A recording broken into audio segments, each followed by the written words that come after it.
On the night of December 29, 1972, an ordinary routine flight from New York to Miami has a terrible crash. But its strangest part began after this crash.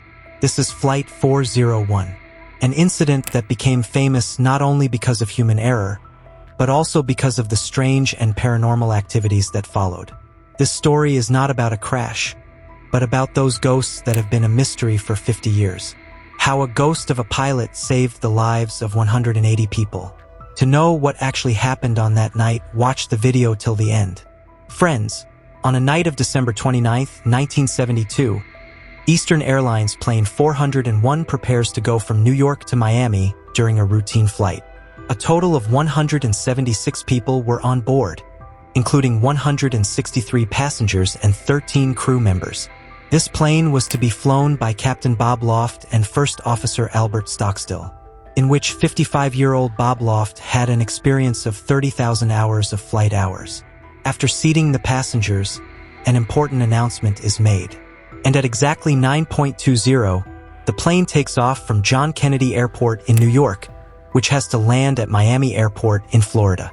Everything was going normal on the plane. All crew members were busy surfing the passengers. And just 2 hours after the flight, at about 11:20, the pilot sees the airport in Florida.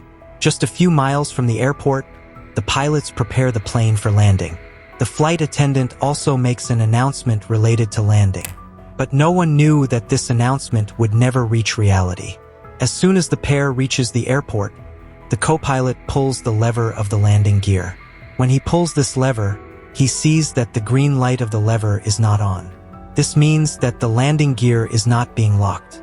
And he tells this to Captain Bob Loft sitting next to him. Bob hears this and tries to pull the lever himself. But this time the landing gear does not open. Bob told all the situation to the air traffic control of Miami Airport that we are having trouble opening the landing gear. After requesting the air traffic control, they decided to bring the plane at an altitude of 2,000 feet. Engage the autopilot and see for yourself what is the problem in the landing gear. This is exactly what pilots do.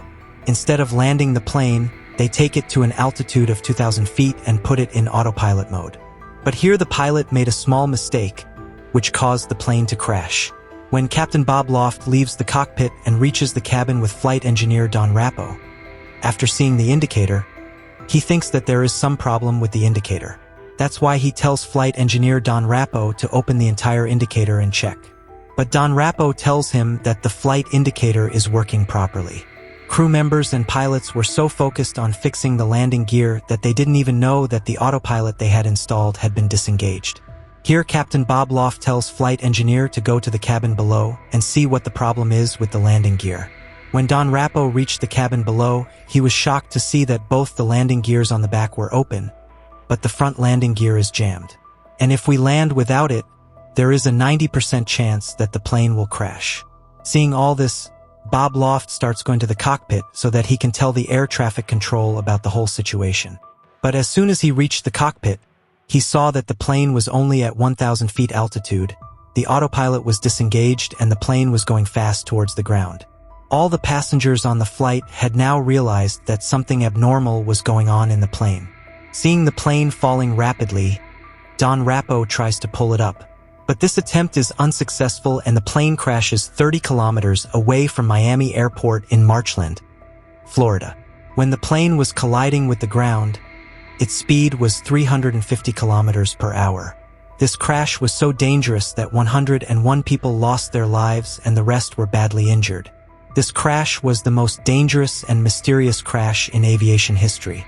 How the autopilot disengaged itself is still a mystery to this day.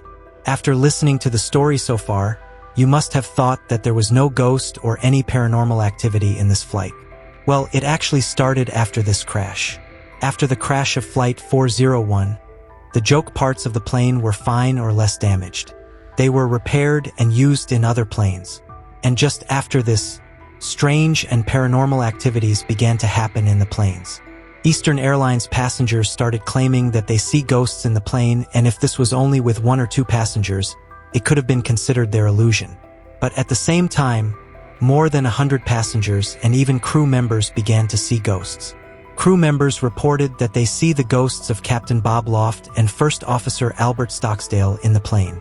It so happened that just a year after the crash incident of Flight 401, another flight of Eastern Airlines, TriStar 318, also flies from New York to Miami in 1973. Flight hostess Mary is present in this plane, who is surfing all the passengers sitting in the plane. She saw that a passenger was sitting on the seat wearing an oxygen mask for no reason and his face was very white. But when Mary went to talk to him, he suddenly disappeared. When the crew members heard this from Mary, they saw the record of this seat in the logbook. It turned out that this seat belonged to a passenger on Flight 401, who died in a plane crash. Even after this incident, Mary was taking something out of the plane's oven in one flight. They saw someone's reflection in the oven. First, Mary saw it and ignored it, but later the rest of the crew members saw the same. And later it was found that this oven was removed from Flight 401 and put in this plane. Well, let's come back to Flight 318, where the crew members see the ghost of Captain Bob Loft. Bob Loft's ghost told Mary that the plane would catch fire after a while. And the same happened with the flight engineer.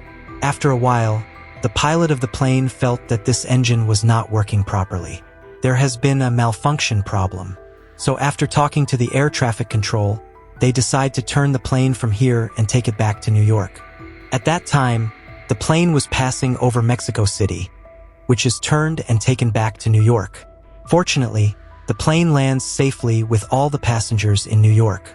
After removing the passengers, the plane's engine is repaired and a small test flight without passengers is carried out. But a few minutes after the plane took off, the left engine suddenly caught fire. Seeing this, the flight engineer and Mary were convinced of Bob Loft's ghost. And they all also knew that this was not their illusion, but a real ghost. Mary and all the crew members said that they were not afraid of ghosts, but they were afraid that this plane would also crash like the 401 flight. When the plane was checked again, it was found that most of its parts were taken from the cockpit of the Flight 401. That's why this Flight 318 was also known as the Ghost Flight. Well, in this video, Captain Bob Loft's ghost was no less than a superhero. Because unfortunately, he couldn't save his flight from crashing. But as a ghost, he saved Flight 318 from a bad accident. What is your opinion about this incident? How did you like this mystery of Flight 401? If you want videos on such mysterious incidents, then write Flight 401 in the comments and tell us. See you in the next informative video.